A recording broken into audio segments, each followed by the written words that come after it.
En tant que débutants dans le domaine de l'entrepreneuriat, les porteurs de projets ont souvent besoin d'accompagnement de toutes sortes, que ce soit pour le développement commercial ou encore par exemple le recrutement de collaborateurs. Certaines entreprises en ont d'ailleurs fait leur activité principale, comme la Fédération des experts. Et aujourd'hui, nous recevons sa fondatrice, Carmelina Sanchez, aussi membre de l'association de femmes entrepreneuses ou porteuses de projets dans les Yvelines. Bonsoir et bienvenue dans le MAG sur Sensation. Bonsoir Matt. Alors, avant de créer votre entreprise, la Fédération des experts en 2017, vous étiez directrice générale chez Cyclam, une entreprise de création de joints de d'étanchéité. Vous l'avez quittée en 2016.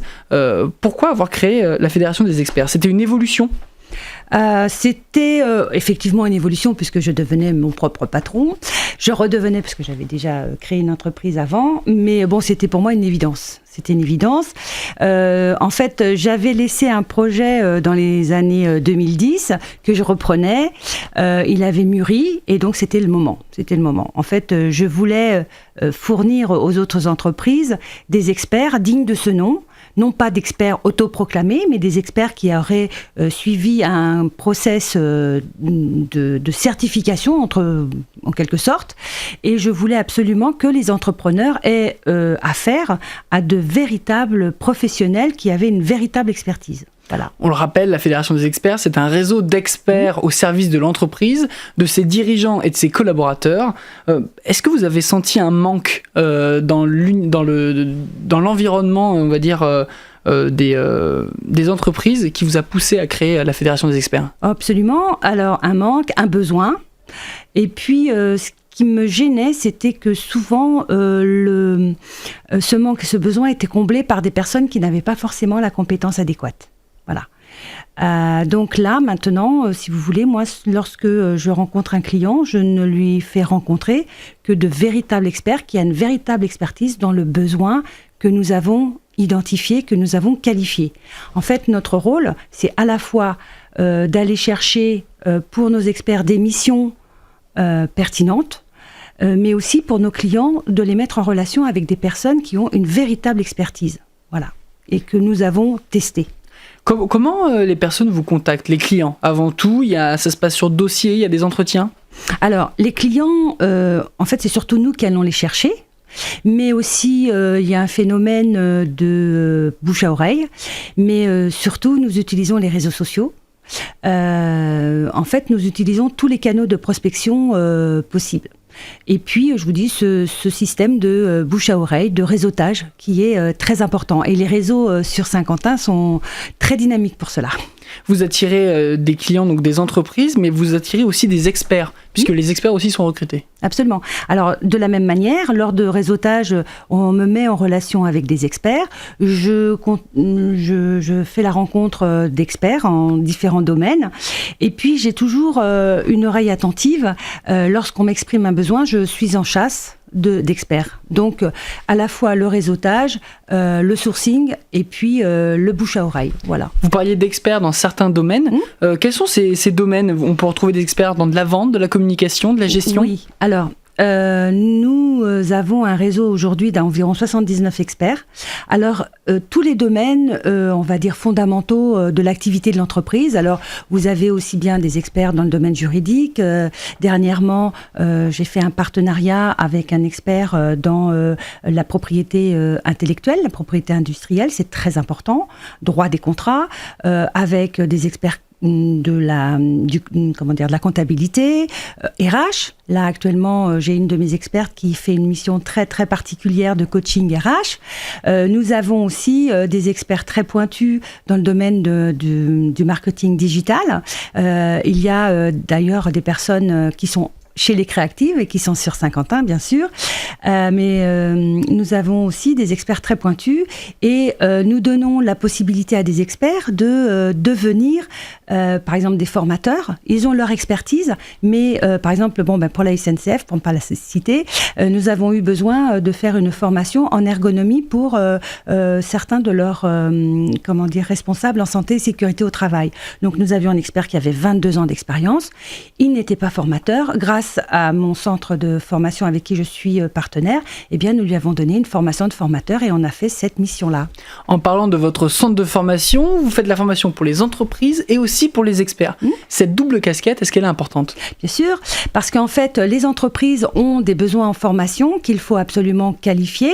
Donc, moi, si vous voulez, je les identifie, je les qualifie, mais nul ne peut mieux identifier le besoin qu'un réel expert. Donc, mon experte en formation va à la rencontre de mes clients. Ils déterminent ensemble si elle peut intervenir pour eux. Si elle ne le peut pas, on va encore une fois sourcer celui qui sera en capacité de faire la prestation. Et puis, les experts, de la même manière, nous les formons à être formateurs. Donc, j'oriente des experts, beaucoup d'experts vers mon centre de formation pour qu'ils deviennent formateurs à leur tour. Alors pour les experts et aussi pour les entreprises, vous mettez en place des ateliers conférences, Absolument. des ateliers d'information, des journées thématiques.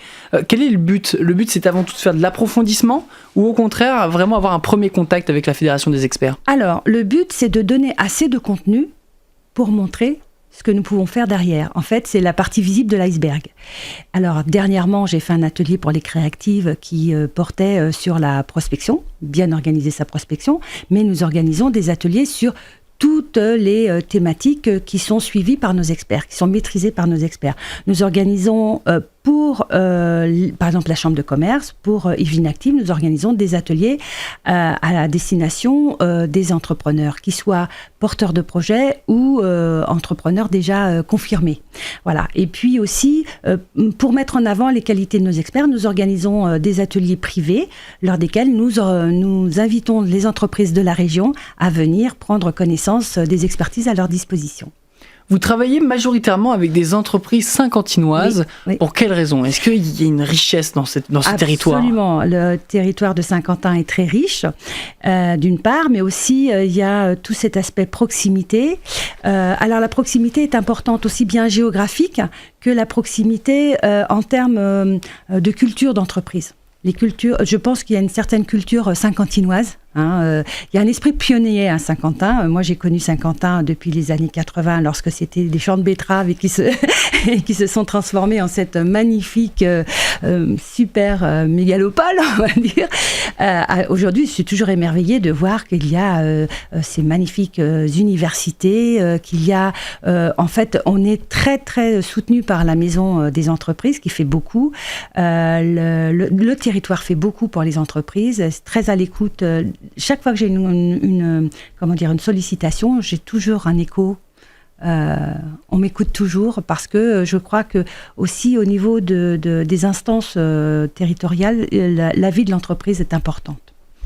On l'a dit en introduction, vous êtes aussi membre des Créactives, une association de femmes entrepreneuses ou porteuses de projets dans les Yvelines. Vous êtes parmi les Créactives depuis 2010-2011. À peu près, oui. Avec vos mots et votre expérience, comment définissez-vous cette association ? Alors, les Créactives, effectivement, je les ai connues à leur tout début. Elles n'étaient que 7. Lorsque... Ah oui, les tout débuts. Voilà, elles n'étaient que 7. Au début, c'était pas tout à fait ça, mais en fait, je dois avouer que leur présidente, Emma, je sais plus quand est-ce qu'elle est devenue présidente. Moi, je l'ai connue sous d'autres auspices. Je l'ai connue dans un autre cadre. Je l'ai retrouvée lorsque j'ai repris moi-même cette entreprise en fin 2016, début 2017. J'ai retrouvé Emma, j'étais enchantée de la retrouver et de la trouver à la tête des Créactives. Je la revois encore. Et elle a insufflé vraiment un esprit entrepreneurial et un esprit de formation aux Créactives. Elle organise des ateliers, elle organise des activités, mais il reste toujours cet esprit, quelque part, bonne copine. C'est un esprit bienveillant. Vraiment, je pense que la bienveillance, c'est vraiment le maître mot chez les Créactives. Et dans les Créactives, ça vous a permis, vous, de vous améliorer ? Au contraire, vous avez plutôt aidé d'autres femmes entrepreneuses ? C'est un échange. Moi, je trouve des compétences dans les Créactives. Lorsque j'ai des besoins, elles sont habituées à mes petits postes. J'ai une petite formule consacrée. Si vous avez cette compétence ou si vous connaissez quelqu'un qui a cette compétence, contactez-moi. C'est-à-dire que moi, lorsque dans mon réseau, je n'ai pas l'expert nécessaire, je vais puiser chez les Créactives mes besoins. Et puis, si je n'ai pas dans les Créactives, elles-mêmes m'envoient des recommandations, c'est très important. On est en domaine de confiance avec elles. Merci Carmelina Sanchez d'avoir été avec nous. Je rappelle que vous êtes la fondatrice de la Fédération des experts ainsi que membre de l'association Créactive. Merci d'être venu dans le mag et vous trouverez toutes les informations concernant la Fédération des experts et les créatives ainsi que le podcast audio et vidéo de notre émission sur notre site et notre application Radio Sensation.